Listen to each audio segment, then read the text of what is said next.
Please say hello to your head coach from the Washington Capitals. Please say hello to Mr. Spencer Carbery. Spencer! How we doing? I am doing great, sir. How are you? Very good this morning, thanks. Excellent. Nice win over the weekend. Yeah, we found a way. It was tight, but hung on at the end there. Did enough good things there to pull it out. I feel like the formula moving forward is pretty simple. Get out to a 2-goal lead, hold on to it, and we'll win the rest of the season out. It's pretty easy, Coach. The problem with that formula is we haven't held a lot of leads early in games. Okay, so that's on you. That's on you. I figured this one out. That's on you. Yes, that will be the objective, to get out early. Hey, let me ask you this. What are we, 10 games in, I believe, is where we sit right now. Yeah. Is it, listen, that's a small sample size. And of course, a lot of it gets kind of microscoped, if you will, because it's a brand new coach. It's a brand new system. It's a little bit streaky, but do you kind of like what you see so far? Like a lot of what we see. Like a lot of what I see from our group structure, implementing new things that we wanted to do as a group. Do we have a long way to go? For sure. We've got to get better in a bunch of different areas. A lot of offensive things that we've implemented. We're doing a good job. But now we need to take the next step of some different things to score a little bit more so we can do a better job there offensively. So, yes, I like what I've seen, but also, we've still got some work to do and a ways to go. Hey, Spencer, let me ask you this, and we don't have to get into the minutia of it all, but the system that you're running is much different than the system that Peter Laviolette had. And does it take players a long time, or I guess I should ask it the other way. How long does it normally take players where that becomes muscle memory and habit versus having to think and think and think? And not that these guys aren't thinking when they're out on the ice, but they're really having to think. Yeah, it's a really good point. And I think the answer to that isn't as simple as you would like, because I think it's different for every player. Some players, when they see something, it gets spelled out to them from a structure and us changing what we're going to do, it's, a week of practices, a week of film, and they're good to go. Others, it's a longer process. Others, it takes more one-on-one, takes some showing them individual things that they're doing. So that's a longer process. So as we've seen progress in that, I've, like I said before, I've really liked where the group as a whole, if you're evaluating the whole, has gotten from what we wanted to do, changing our neutral zone, changing some of our offensive zone concepts, changing our overall puck possession mentality. That overall, from a team perspective, I've been happy with. Now, let me ask you this. You're 10 games into being a head coach for the first time. How is Spencer Carbery doing? Spencer Carbery's doing well, enjoying it, loving the day-to-day. I love the grind and the day-to-day sort of getting your hands dirty and in the trenches part of it. Lot of work and not a lot of sleep, but I've enjoyed it and enjoyed the being able to play some home games and play a Capital One in front of our home fans. It's been good thus far. I'll ask you this. You come across as a very positive, calm, collected, intense, but not like over the top. Have you lost it once or twice yet?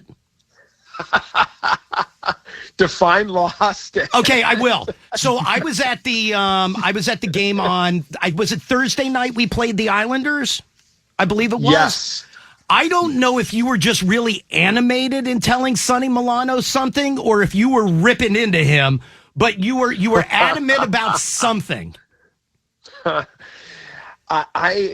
Here's what I'll say. I'm extremely passionate, extremely competitive, intense, and in the heat of the battle, like I always guys know this about me, our players, is like, I love these guys. I'll do anything for them in terms of like putting work in to try to help them be successful as a team and individually. And I also have really, really high expectations and want to push them to be the best NHL player they can possibly be, and be a part of a winning team that wins a lot and is able to have playoff success and all that stuff. So they know when I'm animated and intense, it comes from a place of competitiveness and a place of I love them and want to see them succeed. So at times, I'll get a little bit fired up in that. They know it, or I hope they know, and I try to make it as clear as possible that comes from a good place. All right, let's switch gears. Let's get into a couple of other things. Obviously, I feel like the biggest news, going back to the Islanders game, that was kind of the first game, and kind of in the stands, if you will, Spencer, the big talk was the announcement from Nicholas Backstrom that he was going to step away. How long between you and he had that kind of, did you know that was coming? I have to assume yes. I did not know. Oh. That was after sort of him playing the 29th at San Jose, the Monday we spoke, and that's where sort of I was filled in on where Nick was at physically and mentally, and so that's when that whole process started. And I don't know if you can answer this, Spencer, or if there is an answer to this, is he was very clear that he's just stepping away from the sport for right now. And listen, I love Nicholas. Nicholas is great. I've known him for years. He's been such an important part of the franchise, such a proud guy. I could not be more proud that he made his way back to the NHL and was able to play. But is he in, and maybe it's his call, but is he in a position where we could long-term IR him and he's Kucherov at the end of the year for Tampa? Or is it too early to know that? I think it's too early to know that. I think we will know better in the next couple of months as he tries to get back physically and get his body in the spot that he would like it to be so that he can resume playing. So once that process starts or once that process gets a little bit of clarity, I think we'll know better on timeline if he's able to come back this year. I assume you're pleased with how Connor McMichael has kind of filled in at center? He's been excellent all year, starting on left wing and now moving to the center. Hasn't missed a beat. One of our top forwards analytically has done a lot of good things. So really, really happy with his start to the season. And I didn't see, I was watching Saturday night's game, and I know Trevor Van Riemsdyk went out early, and I didn't see what the update was. Is he going to be out a while? I don't think it'll be a while. He's getting evaluated today. He won't practice today, and we'll sort of know better today as to is there a chance him playing Wednesday, but I don't think it's a long-term thing. And then kind of let me dovetail onto that. There was a story that Joel Edmondson, who we got during the offseason from Montreal, big kid, is pretty close. Are we, and this is more of a broad question, but Edmondson would fit into it. When we need to, are we a heavy enough team? Well, he certainly will help that. Yes, he will. He will help that a lot. I think we are. I think heaviness now in the NHL doesn't just come in Tom Wilson. And so what I mean by that is Tom Wilson, Beck Malenstein, even O to a certain extent, like those are heavy physical players, sure. can take the body, can lay big body checks like Willie did 3 times last game. But also now in the NHL, because of the speed and skill, the heavy and hard, you can be 6 foot, 180 pounds and be heavy and hard on pucks.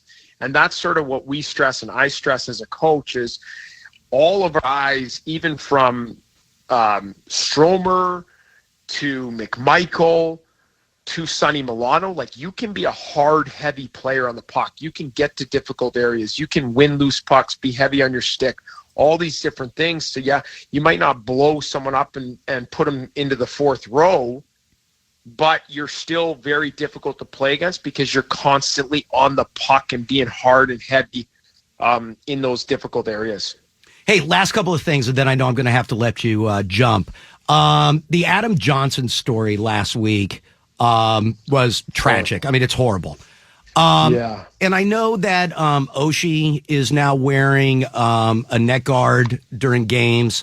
I believe that I read that a couple of guys, I think Wilson and Darcy Kemper, are wearing neck guards in practice. Did you wear a neck guard when you were playing?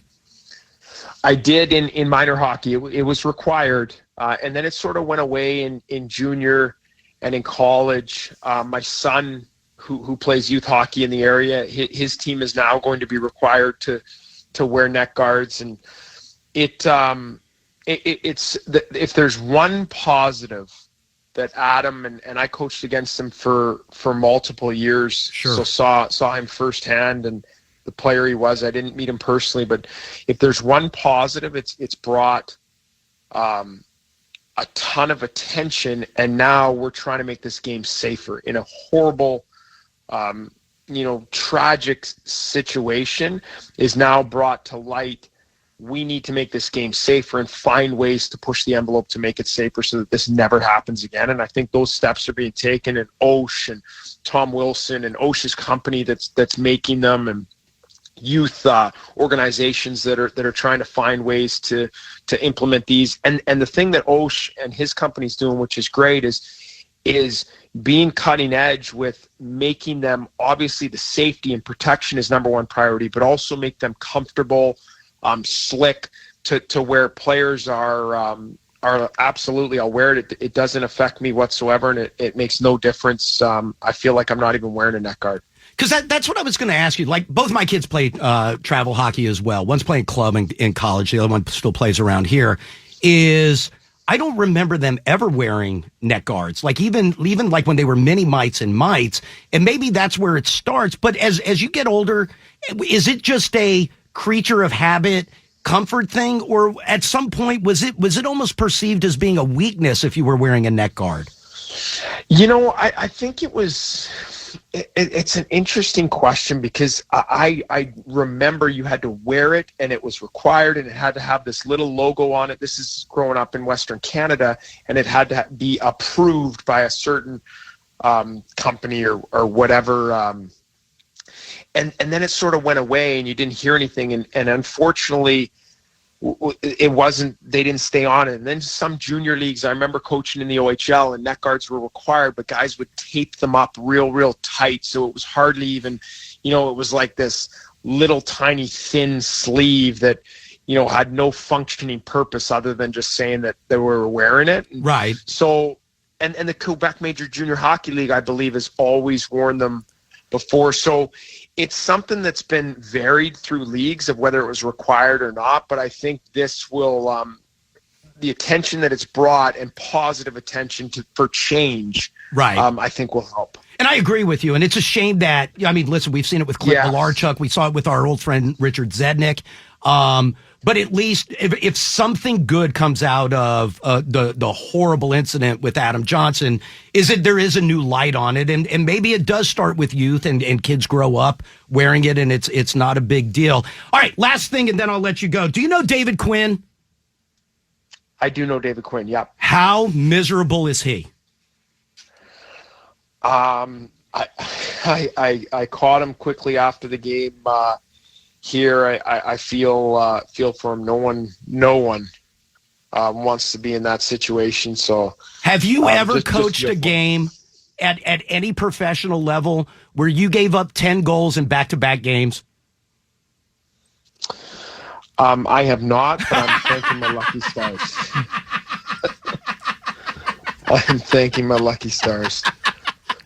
Could you even imagine what Darcy Kemper would be like in a locker room if somebody put up 10? Hopefully I had the wherewithal to relieve him of his duties before it got to that. Oh, very good. Lindgren says thanks, because now I got to start the next game where we're going to give up 10. I can't even imagine what that's like. Yeah, not feel for them out there.